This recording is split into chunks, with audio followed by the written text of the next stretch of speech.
नमस्कार, स्वागत है आपका। आप देख रहे हैं SBCN टाइम्स और आपके साथ मैं हूं वैशाली व्यास। आइए बुलेटिन की शुरुआत करते हैं इस वक्त की अहम खबरों के साथ।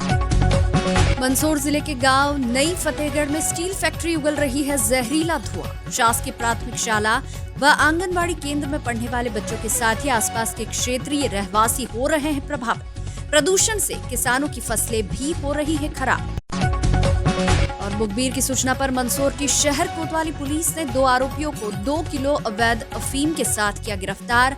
आरोपियों को कोर्ट में पेश कर पुलिस ने मांगा रिमांड। नीमच नगर पालिका ने कलेक्टर कार्यालय के सामने ग्रीन बेल्ट से हटाया अतिक्रमण। शहर की अवैध गुमटियों को भी किया जा रहा है चिन्हित, जल्द होगी कार्रवाई।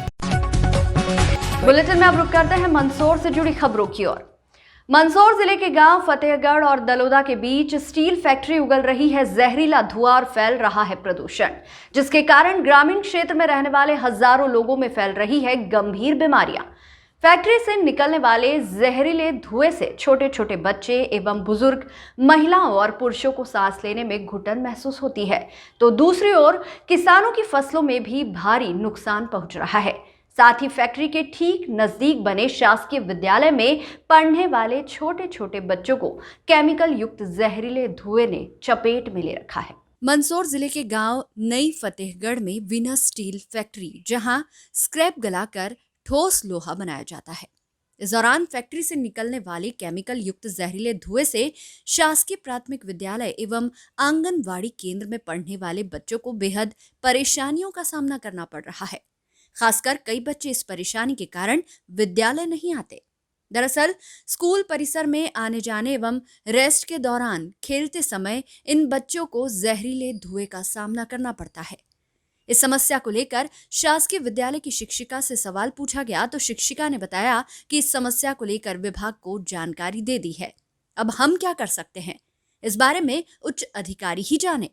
गौरतलब है कि स्टील फैक्ट्री राष्ट्रीय राजमार्ग से लगी हुई है। इस मार्ग से शिक्षा विभाग के कई अधिकारी एवं जनप्रतिनिधि गुजरते हैं, लेकिन आज तक किसी ने इन बच्चों की समस्या की और ध्यान नहीं दिया।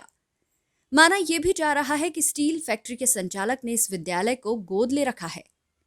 अब सवाल उठना लाजमी है, रक्षक ही भक्षक बनता नजर आ रहा है। यदि समय रहते किसी भी अधिकारी या जनप्रतिनिधि ने इस और ध्यान नहीं दिया तो आने वाले समय में ये नन्हे बच्चे किसी न किसी गंभीर बीमारी से ग्रस्त हो जाएंगे। नई फतेहगढ़ से लगे सैकड़ों किसानों ने बताया कि स्टील फैक्ट्री से रात दिन केमिकल वाला दुर्गंध युक्त धुआं छोड़ा जाता है, जिसकी वजह से बेहद प्रदूषण फैल रहा है, जिसके चपेट में हजारों लोग आ रहे हैं।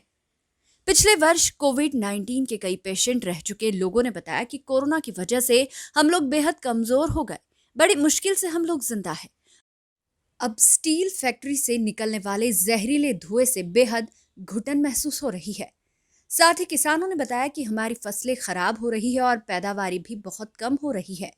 खेत की मिट्टी पर धुएं की परत जमने से मिट्टी बंजर हो रही है, जिस कारण पैदावार घटती जा रही है। SBCN टाइम्स के लिए मंदसौर से परमेश्वर सोलंकी की रिपोर्ट। ऐसा तो नहीं है, वो हवा का रुख जिधर होता है उसका धुआं उधर से निकलता है। ज़्यादा परेशान तो नजर नहीं आती। कभी कभी क्या होता है कि जब धुआं ज़्यादा हवा घेराती है तब धुआं यहाँ आता है, तो हम फिर बोलते हैं उनको कॉल लगा के भाई अब आपकी वो चिमनी की साइज ऊँची कर रही है, हमको परेशानी है। छोटे छोटे बच्चे तो इनकी वजह से मतलब स्वास्थ्य के ऊपर तो फर्क पड़ता है। वो तो सब पे ही होता है ना, पर बोला उनसे कई बार, हम अपनी कोशिश तो पूरी करते हैं ना। क्या बताते हैं? बोले हाँ करवा रहे हैं ना, आपके इधर नहीं आएगा ऐसा। लेकिन वो तो फैक्ट्री तो दीवार के बाउंड्री से लगी हुई है, धुआं तो बंद हो नहीं सकता। वो तो ये तो जब फैक्ट्री बनी तब लोगों को भी इसका विरोध करना था ना। अब इसमें हम क्या कर सकते हैं? हम बार बार बोलते हैं कि भाई धुआं आ रहा है, तो वो हवा जब अभी आप देख रहे हैं अभी तो धुआं नहीं आ रहा ना यहाँ पे। लेकिन जब हवा का रूप होता है तो तब तो आता है, तब तो पूरे गांव में ही आता है। हाँ। गांव में भी आता है, तब क्या कर सकते हैं? तो क्या आपने शिक्षा विभाग को, उच्च अधिकारी को इस बारे में जानकारी बताई? सबको देखिए क्या बताएं? अब सर ये तो बड़ी बड़ी फैक्ट्रियाँ मंदसौर में भी चल रही है, तो कौन क्या कर सकता है? दिया हमने लिख के। लेकिन बड़ी फैक्ट्रियाँ इसका मतलब विभाग कुछ नहीं कर सकता है। अब ये तो सर मैं इस बारे में नहीं कर सकती। धुआं तो है पर अब थोड़ी बहुत देर के लिए हम इसके समय से ये अंदर के अंदर एक बच्चे को बाहर से लेके धुआं तो फिर प्रदूषित तो है और अब लेकिन बच्चे हैं जब रेस्ट के टाइम पे स्कूल से बाहर मैदान में खेलेंगे या फिर जाते आते वक्त तो इसमें धुएं की चपेट में तो आते हैं ना। धुएं में तो आते ही हैं, वो तो थोड़े बहुत तो आते ही हैं। तो अंदर बैठते हैं बच्चे तो बाहर निकलने भी नहीं देते। तो आपने कुछ बोला क्या, एक आपके अधिकारियों को बताया कि इस प्रकार से यहाँ पे प्रदूषण फैल रहा है? क्या आपको विभाग को जानकारी नहीं कि इस प्रकार से प्रदूषण फैल रहा है?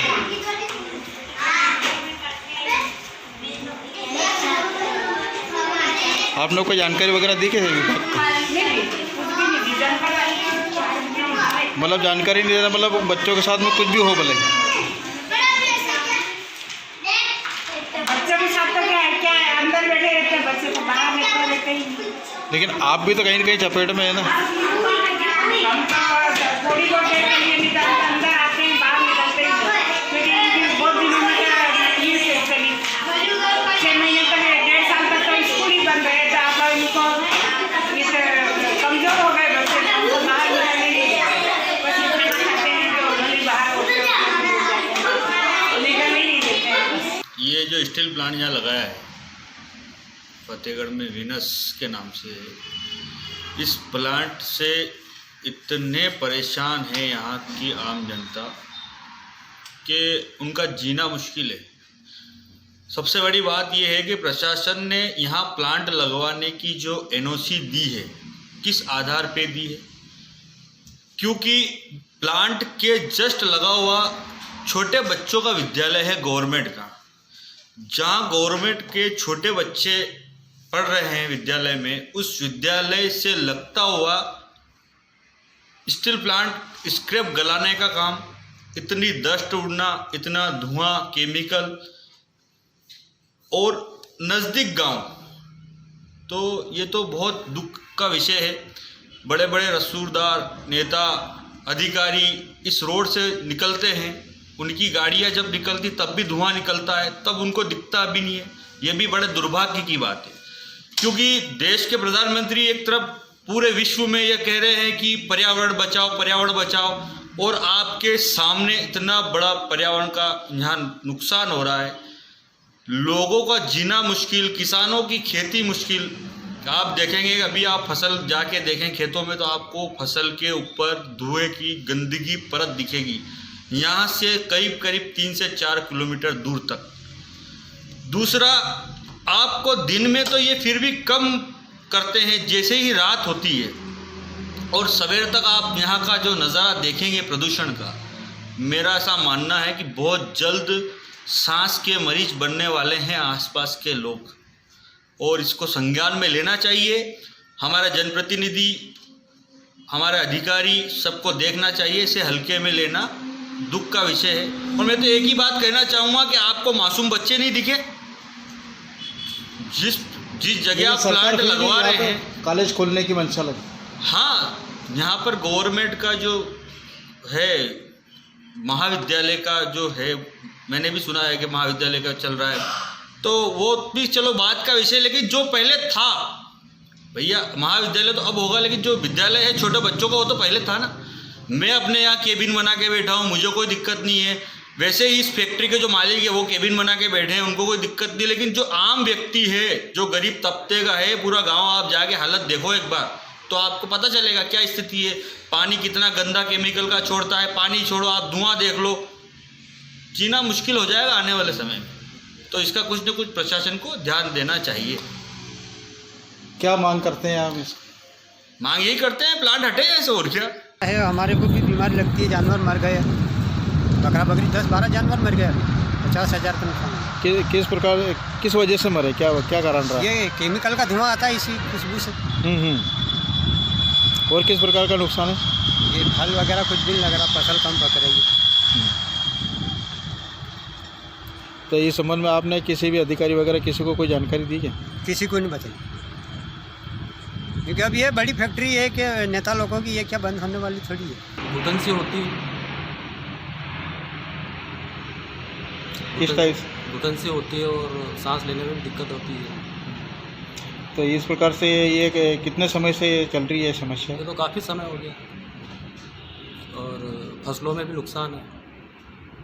अभी जैसे फसल लग रही है तो थोड़े दिन बाद बाहर आएगी फसल, इसमें भी नुकसान है। धुएं की वजह से इंसानों को और फसलों को भी नुकसान है? दोनों को नुकसान है। फसल के ऊपर बारीक बारीक परत जम जाती है, पैदावारी में भी कम है, हर चीज़ में फ़र्क पड़ रहा है। तो इस क्षेत्र में हवा के चपेट में आने वाले लगभग कितने लोग मानते हैं? सभी को दिक्कत है। रोड पे भी काफ़ी धुआं रहता है, रोड पे चलने वालों को ही दिक्कत है। किसी किसी टाइम पे तो दिखाई भी नहीं देता है वो। तो आपने कभी किसी अधिकारी को जानकारी वगैरह कुछ? किसको जानकारी दें आप? नहीं, कभी भी किसी भी जिम्मेदार अधिकारी को बताया कि यार हमें इस प्रकार से समस्या हो रही है? कौन है यहाँ पे? कौन कोई आगे खड़ा हो तो बताएं सही। यानी कि आपकी बात सुनने वाला कोई नहीं है? कौन है कोई? मंदसौर की शहर थाना कोतवाली पुलिस ने 2 किलो अवैध अफीम के साथ 2 आरोपियों को गिरफ्तार किया है। आरोपी राजस्थान के चित्तौड़गढ़ से लेकर आए थे अफीम और रतलाम जिले के जावरा में डिलीवरी देने वाले थे। सिटी कोतवाली टीआई अमित सोनी ने बताया कि मुखबिर से मिली सूचना के आधार पर रविवार की शाम प्रतापगढ़ रोड 10 नंबर नाका के निकट बाइक सवार 2 व्यक्तियों की तलाशी लेने पर उनके कब्जे से 2 किलो अवैध मादक पदार्थ अफीम को बरामद किया गया है। जब्त मादक पदार्थ की कीमत करीब 2 लाख रुपए बताई जा रही है। कोतवाली पुलिस ने राजस्थान चित्तौड़गढ़ जिले के सेमलिया निवासी शिवलाल गुर्जर और मथुरालाल धाकड़ को गिरफ्तार किया है। पुलिस की पूछताछ में दोनों आरोपियों ने बताया कि दोनों एक ही गांव के रहने वाले हैं। उन्होंने अवैध मादक अफीम को गांव के ही शिवलाल गुर्जर से लिया था, जिसे रतलाम जिले के जावरा निवासी भूरा भाई को देनी थी। इससे पहले ही वे सिटी कोतवाली पुलिस के हत्थे चढ़ गए। कोतवाली पुलिस आज दोनों आरोपियों को कोर्ट में पेश कर रिमांड मांगेगी। एसबीसीएन टाइम्स के लिए मंदसौर से शुभम चौहान की रिपोर्ट। टीम कोतवाली को सूचना प्राप्त हुई थी कि 2 व्यक्ति अवैध रूप से मादक पदार्थ लेकर जा रहे हैं। इस सूचना पर दबिश दी गई थी, जिसमें 2 व्यक्ति एक बिना नंबर की मोटरसाइकिल पर दस्तयाब हुए थे, जिनके पास से 2 किलो अवैध मादक पदार्थ अफीम मिला है। दोनों व्यक्तियों को गिरफ्तार किया गया है और आज उनको कोर्ट में पेश किया जाएगा। ये दोनों ही, एक शिवलाल गुजर है जो सेमलिया थाना जावदा चित्तौड़गढ़ का रहने वाला है, और एक लोकेश धाकड़ चंद्रपुरा थाना जावदा चित्तौड़गढ़ का रहने वाला है। ये राजस्थान के निवासी हैं और जावरा तरफ देने जा रहे थे। इनको 10 नंबर नाके के पास से गिरफ्तार किया। मंदसौर नगरपालिका की उदासीनता के चलते मंदसौर शहर की सड़कों के हाल बेहाल है। आलम यह है कि सड़कों पर जगह जगह गड्ढे, कई जगह तो मौके से सड़क ही गायब हो गई है। लेकिन नगरपालिका खस्ता हाल हुई सड़कों पर कोई ध्यान नहीं दे रही है। लंबे वक्त के बाद नगरपालिका ने 16 ब्रिज से कृषि मंडी तक की सड़क पर दिखावटी पैचवर्क शुरू किया है, लेकिन पूरे शहर की बाकी सड़कों की हालत बेहद खराब है। बदतर हो रही सड़कों पर अध्यक्ष विजयनगर पालिका अपनी उदासीनता दिखा रही है और सड़कों पर हुए गड्ढों के चलते राहगीर हादसों का शिकार हो रहे हैं। टीवी स्क्रीन पर दिखाई दे रहा है मंदसौर के गीता भवन मार्ग के सड़क पर गड्ढे और उड़ती धूल है। ऐसा ही हाल शहर के बाकी इलाकों का भी है, लेकिन इनकी सुध लेने वाला कोई नहीं है। नगर पालिका कब ध्यान देगी या ऐसे ही लोगों को धूल खानी पड़ेगी और कब तक रोड बनकर तैयार होगा? गीता भवन का मुख्य मार्ग है और ऐसी परेशानी देखने को लोग मजबूर है। देखने वाली बात यह है कि आखिर कब तक रोड बनकर तैयार होगा और लोगों को राहत मिलेगी। काफ़ी समय से देख रहा हूँ कि ये जो रोड की स्थिति हो रही है वो काफ़ी दयनीय हो चुकी है और आए दिन इसकी वजह से एक्सीडेंट भी होते हैं। और अभी तो ये स्थिति हो रही है कि अगर आप नई कार लेके आओगे या कोई भी नई बाइक लेके आओगे तो इस रोड पे चलाने के बाद आपकी गाड़ी की स्थिति ये हो जाएगी कि 1 महीने में वो ऐसा लगने लग जाएगा जैसे कोई 1-2 साल पुरानी हो चुकी है। और जैसा कि मैं ये तो मानता हूँ कि संजीत नाके की तरफ भी जैसे अभी ओवर ब्रिज का काम चल रहा है, अंडर ब्रिज का काम स्टेशन के इधर चल रहा है, तो सारा लोड इसी रोड के ऊपर आता है। मेन रोड बन चुका है, तो इस लोड को कम करने के लिए पहले तो ये कि रास्ता खोला जाए और दूसरी चीज़ ये है कि ये रोड को कम से कम अभी बना नहीं पा रहे हैं, तो इसका पेंच वर्क तो किया जा सकता है ना। तो कम से कम पेंच वर्क भी हो जाएगा तो इससे आम जन को सुविधा मिलेगी, राहत मिलेगी, बहुत कुछ राहत मिलेगी। 15 दिन पहले एक थैले का पहिया भी टूट गया था कॉलोनी के सामने। तो भैया यार, हमारी तो यही मांग है कि इस रोड को थोड़ा जल्दी ऐसा बना दे जिससे कि आम व्यक्ति को सुविधा मिल सके और जो ये समस्या है वो ख़त्म हो सके। यहाँ पे सर हमने धरना भी दिया है, 1-2 बार सबको बोला भी है, क्या सुनवाई हो नहीं रही है। आए दिन नफ्ती ले लेते हैं और बताते हैं बनने वाला है, चलता रहता है, जनता को मतलब बेवकूफ़ बनाया जा रहा है और रोड काम चालू हो नहीं रहा है। दिन भर डस्ट उड़ती है, हम दुकानों पे वाले परेशान हैं और आए दिन गाड़ियों का एक्सीडेंट होते रहते हैं, गड्ढे में गिरती गाड़ियाँ, कोई इसका जिम्मेदार ले नहीं रहे हैं। हम चाहते हैं कि जल्दी से जल्दी रोड बने यहाँ पे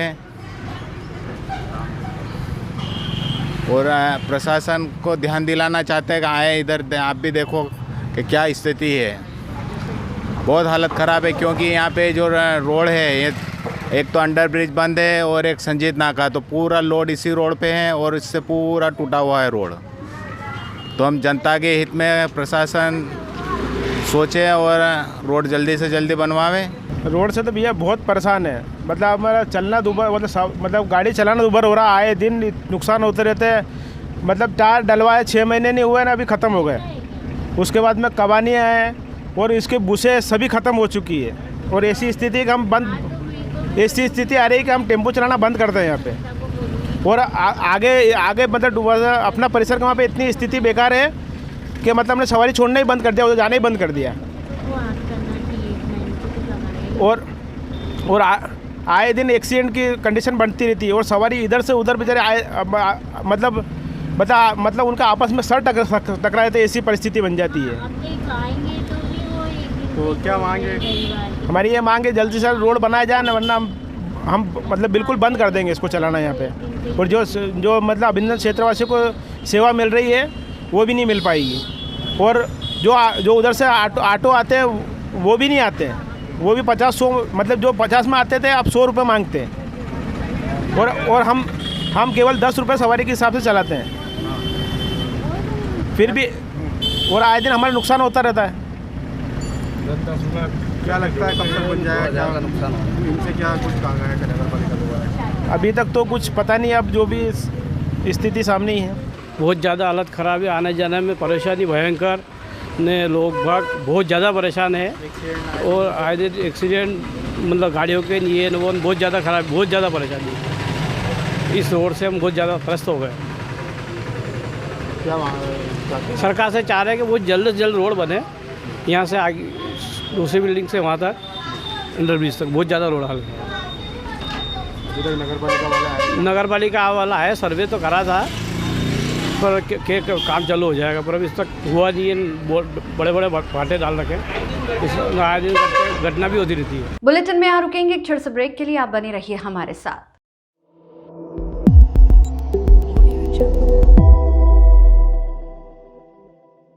बुलेटिन में अब रुक करते हैं नीमच से जुड़ी खबरों की ओर। सीएम हेल्पलाइन और नगर पालिका कार्यालय में हुई शिकायतों के चलते सोमवार को नीमच नगर पालिका अमला एक बार फिर कलेक्टर कार्यालय के सामने स्थित ग्रीन बेल्ट एरिया पहुंचा, जहां स्वास्थ्य अधिकारी विश्वास शर्मा, नगर पालिका अधिकारी दिनेश चांदना की उपस्थिति में ग्रीन बेल्ट क्षेत्र के अंदर लगे होटलों के अवैध होर्डिंग्स, बोर्ड सहित ग्रीन बेल्ट जमीन से सटी गुमटियां हटाई गई। उक्त मामले में नगरपालिका अधिकारी दिनेश चांदना ने जानकारी देते हुए बताया कि सीएम हेल्पलाइन की शिकायत के अतिरिक्त नगरपालिका कार्यालय में अतिक्रमण की पेंडिंग शिकायतें थी। नगरपालिका सीएमओ सीपी राय के निर्देश पर आज ग्रीन बेल्ट बगीचों के अंदर लगे होटलों के अवैध होर्डिंग और ग्रीन बेल्ट जमीन के समीप लगी कुछ गुमटियों को हटाया गया। इसके साथ ही शहर में अवैध रूप से लगी गुमटियों को भी चिन्हित किया जा रहा है। उच्चाधिकारियों के निर्देश के बाद उनको हटाने की भी कार्रवाई नगर पालिका द्वारा की जाएगी। 2 गुमटियां हैं, एक ये जो गुमटी थी इसकी योगेश नायक नाम के व्यक्ति ने शिकायत कर रखी थी, जिसको हटा दिया गया है मौके से। और 3-4 होर्डिंग बोर्ड्स है जो ग्रीन बेल्ट के अंदर लगे थे। गोविंदम रेस्टोरेंट का, गोविंदम होटल का था, वो टाइल्स वाले का था, वो भी हटा दिया गया। एक और अन्य गुमटी की शिकायत किसने की थी? उनकी शिकायत नहीं थी, लेकिन वो सड़क की शिकायत थी पूरी।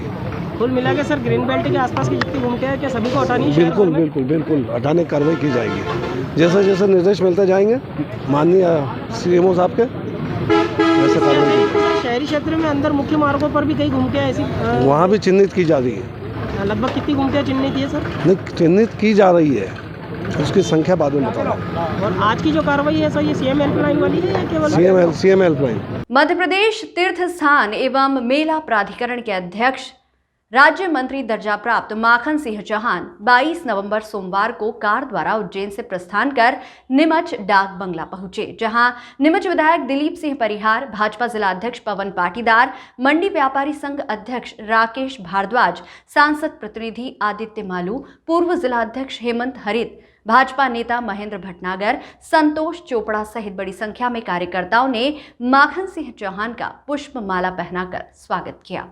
इस दौरान डाक बंगले पर कलेक्टर मयंक अग्रवाल, SDM ममता खेड़े, तहसीलदार अजय हिंगे, CSP राकेश मोहन शुक्ला सहित अन्य अधिकारी मौजूद थे। यहां स्वल्पाहार के बाद तीर्थ स्थान एवं मेला प्राधिकरण के अध्यक्ष मालवा की वैष्णो देवी मां भादवा माता पहुंचे, जहां उन्होंने माता के दरबार में मत्था टेका और भादवा माता उन्नयन को लेकर मास्टर प्लान का निरीक्षण किया। साथ ही अधिकारियों व समिति के साथ एक आवश्यक बैठक भी ली गई। बैठक में तीर्थ स्थान एवं मेला प्राधिकरण के अध्यक्ष राज्य मंत्री दर्जा प्राप्त माखन सिंह चौहान द्वारा भादवा माता के मास्टर प्लान के आधार पर कार्य करने के लिए समिति एवं अधिकारियों को निर्देशित किया और मेले के दौरान अधिक से अधिक सुविधाएं मुहैया कराने की बात कही। विधायक दिलीप सिंह परिहार ने जानकारी देते हुए बताया कि आज तीर्थ स्थान एवं मेला प्राधिकरण के अध्यक्ष एवं राज्य मंत्री दर्जा प्राप्त माखन सिंह चौहान उज्जैन से प्रस्थान कर नीमच पहुंचे हैं। यहाँ कार्यकर्ताओं द्वारा उनका स्वागत किया गया है। इसके साथ ही वे भादवा माता के मास्टर प्लान का निरीक्षण करने भादवा माता पहुंचे हैं, जहां उन्होंने अधिकारियों सहित समिति की आवश्यक बैठक ली और मास्टर प्लान के आधार पर जल्द से जल्द कार्य पूर्ण करने के निर्देश दिए। विधायक दिलीप सिंह परिहार ने बताया कि इसके अतिरिक्त नीमच जिले में स्थित अन्य दार्शनिक स्थलों का भी उन्नयन किया जाएगा। आज हमारे संगठन के सूत्रधार मान्यवर माखन सिंह जी चौहान साहब, जो कैबिनेट मंत्री का जिनको दर्जा है, आज मां भादवा माता के प्रांगण में पधारे हैं। अभी वहाँ की कमेटी की बैठक होगी, इसमें जिलाधीश, SDM और कमेटी के सारे सदस्य वहाँ के जो मास्टर प्लान है आने वाले समय में डेवलप करने के लिए वो राशि भी जारी करेंगे और पूरा मास्टर प्लान भी बनाएंगे। जहाँ जहाँ भी धार्मिक स्थल है उनका उन्नयन, देश के प्रधानमंत्री माननीय नरेंद्र मोदी भी जा रहे हैं, प्रदेश के मुख्यमंत्री शिवराज सिंह चौहान भी जा रहे हैं और हम सब जनप्रतिनिधि भी उन स्थानों को देख कर और वहाँ जो जनता को आवश्यकता है, मेले में जो जनता आती है माँ भादवा माता का प्रांगण एक ऐसा प्रांगण है जहाँ लाखों लोग आते हैं और जिनको लकवा मार जाता है वो कंधे पर बैठकर आते हैं और माँ की कृपा से पैदल घर जाते हैं। तो यहाँ का प्रताप दूर दूर तक है। मान्यवर माखन सिंह जी साहब हमारे जो पूर्व संगठन मंत्री भी रहे हैं, कैबिनेट का मंत्री का दर्जा है, मेला प्राधिकरण के अध्यक्ष हैं, आप पधारे हैं। निश्चित ही यहाँ के विकास में और चार चांद लगेंगे। माँ की कृपा है, वहाँ का पानी अमृत है और हम भादवा माता के लंबे समय से हम प्रयत्न कर रहे थे और कहीं ना कहीं और भी विकास होगा। दानदाता भी वहाँ सहयोग करते हैं। हम देखते हैं हर नवरात्रि में वहाँ जब पेटी खोलते हैं तो लाखों की संख्या में राशि निकलती है। तो आने वाले समय में पूरा मास्टर प्लान बना के और वहाँ सारी सुविधाएं हो, इसके लिए हम प्रयत्न करेंगे और आज पूरा प्लान का नीचे तक बिल्कुल आकलन होगा और कैसे सीढ़ी दर सीढ़ी इसको बढ़ाया जाएगा, इसके लिए प्रोजेक्ट तैयार किया जाएगा। सब जिले में और भी दार्शनिक स्थल है जहाँ पर भी जो है विकास की दरकार है, उनको लेकर के भी क्या? बिल्कुल, सब जहाँ जहाँ भी धार्मिक स्थल है जिले में उनको भी उन्नयन का एक पूरा मास्टर प्लान बनाया जाएगा। हमारी पर्यटन मंत्री सुश्री उषा ठाकुर जी भी हमारे यहाँ की प्रभारी मंत्री जी है, मुख्यमंत्री भी यही चाहते हैं। सुखानंद जी है, आत्री माता है, ऐसे अलग स्थान है, छोटे छोटे जो गाँव में स्थान है उनका भी उन्नयन किया जाएगा। सोमवार को 2 दिन की छुट्टी के बाद नीमच कृषि उपज मंडी में उपज की बम्पर आवक रही। इस दौरान किसान दूर दराज से अपनी उपज लेकर नीमच कृषि उपज मंडी पहुंचे, जिसके चलते स्टेशन मार्ग पर वाहनों की लंबी कतारें लग गई। वाहनों की लंबी कतार के कारण आवागमन भी कई समय तक बाधित रहा। नीमच कृषि उपज मंडी में सोमवार को लहसुन, मूंगफली, सोयाबीन, अजवाइन, धनिया, गेहूं, मक्का, रायड़ा, चना सहित बड़ी मात्रा में उपज की नीलामी व्यापारियों द्वारा की गई। वहीं उपज की अधिक आवक होने के कारण किसानों को उपज के दाम भी कम मिले, जिससे कई किसान नाखुश नजर आए। किसान राम प्रसाद ने जानकारी देते हुए बताया कि आज लहसुन मंडी में उपज के दाम काफी कम मिले हैं, जिससे लागत मूल्य और आने जाने का भाड़ा तक भी नहीं मिल पाया। सोमवार सुबह नीमच जिला कलेक्ट्रेट कार्यालय स्थित सभागृह में प्रति सोमवार अनुसार इस सोमवार को भी समय सीमा टीएल बैठक का आयोजन किया गया। बैठक की अध्यक्षता नीमच जिला कलेक्टर मयंक अग्रवाल ने की। बैठक के दौरान कलेक्टर ने उपस्थित सभी अधिकारियों को लंबित कार्यों का त्वरित निपटान करने के निर्देश दिए। इसी के साथ ही लंबित कार्यों से संबंधित हो रही परेशानी के संबंध में भी अवगत कराने की बात कही। नीमच कलेक्टर ने अधिकारियों को सख्त निर्देश दिए कि वे जन हितैषी सरकारी योजनाओं का क्रियान्वयन और उसका लाभ प्रत्येक हितग्राही तक पहुंचाए, ये सुनिश्चित करे और बेहतर कार्य करे। बैठक में नीमच जिला पंचायत के CEO Guruprasad, ADM Sunil Rajnayak, SDM SL Shakya, जिला पंचायत के अतिरिक्त सीईओ अरविंद डामोर सहित सभी विभागों के जिला प्रमुख अधिकारी कर्मचारी मौजूद रहे। स्वच्छता सर्वेक्षण 2021 के परिणाम जारी हो चुके हैं। इसके बाद नीमच शहर की भी रैंकिंग जारी हुई है। नीमच नगरपालिका क्षेत्र और शहर में स्वच्छता को लेकर किए गए सर्वेक्षण में शहर को इस बार 88वीं रैंक हासिल हुई है। स्वच्छता सर्वेक्षण 2021 के परिणाम को लेकर नीमच नगरपालिका के सीएमओ सीपी राय ने जानकारी देते हुए बताया कि इस बार स्वच्छता सर्वेक्षण 2021 में नीमच शहर को देश में 88वीं रैंक हासिल हुई है, जिसके परिणाम शनिवार को घोषित किए गए थे। नगरपालिका द्वारा शहर को स्वच्छता सर्वेक्षण में टॉप रैंकिंग दिलाने के लिए सभी प्रयास किए गए थे, फिर भी कम नंबर हासिल हुए हैं, जबकि पिछली बार नीमच 90 नंबर पर था। गौरतलब है कि नीमच नगरपालिका के द्वारा स्वच्छता सर्वेक्षण में शहर को नंबर 1 बनाने के लिए तमाम तरह के कार्य और प्रयास किए गए, मगर फिर भी नीमच शहर मात्र 88वीं रैंक हासिल कर सका। हालांकि नगरपालिका सीएमओ का कहना है कि पिछली बार की तुलना में इस बार 2 पायदान की बढ़ोतरी हुई है। आने वाले दिनों में और भी बेहतर प्रयास किए जाएंगे ताकि शहर को स्वच्छता सर्वेक्षण में नंबर 1 लाया जा सके। इसके लिए लोगों को भी जागरूक होना होगा और अपने शहर को स्वच्छ करने के लिए स्वयं भी प्रयास करने होंगे। गौरतलब है कि सर्वेक्षण के परिणाम आने के पूर्व स्वास्थ्य अधिकारी ने टॉप 50 में नीमच शहर के आने की बात कही थी, मगर ऐसा नहीं हो सका। पिछली बार हमारी रैंक 90 थी, इस बार 88 है, 2 रैंक का सुधार हुआ है हमारा। और भी क्या प्रयास किए जाएंगे स्वच्छता को लेकर? नए सिरे से प्रयास करेंगे ताकि हम अगली बार से 50 के अंदर आए। सर्दी को लेके अलाव, सर्दी को देखते हुए अलाव के लिए निर्देश जारी कर दिए गए हैं।